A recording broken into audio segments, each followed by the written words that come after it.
So when we went into schools doing listening sessions with boys in secondary education, many of the things were a surprise.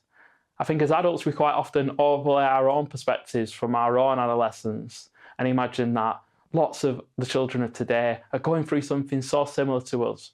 Well, I'll be honest, many of the boys that we've listened to have very similar adolescent challenges to what I had growing up, not really knowing who you are, trying to understand how to navigate the world, feeling like lots of things are unpredictable and dynamic, feeling a lot of pressure to succeed.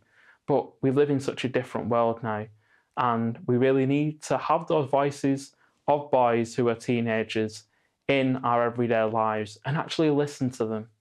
Truly listen as adults about their lives instead of presuming or making assumptions about what their lives are like.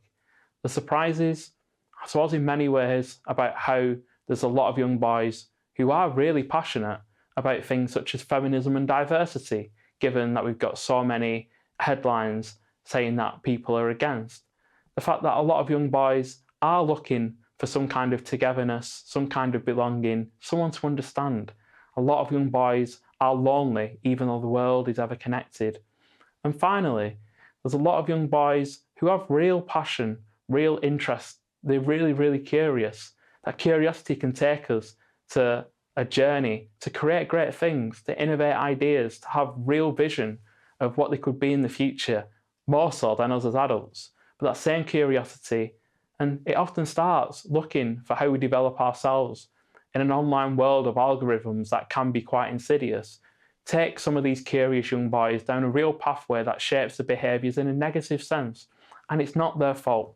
They are being driven to become future consumers by individuals who are looking to manipulate, mislead and misinform them into communities where they can then shape their perspectives and, in some ways, exploit that for their own commercial gain in the future.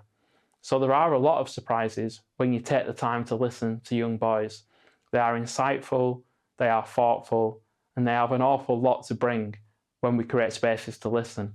That's why we're passionate, because we don't feel their voices are being brought forward enough.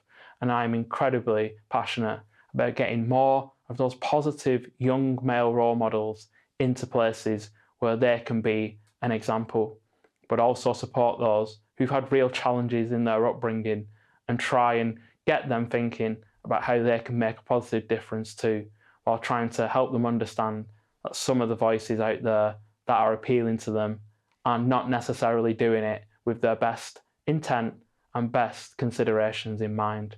And actually, if we can get them critically thinking about the world that they're in, they will be able to make more informed choices themselves as they go on the journey.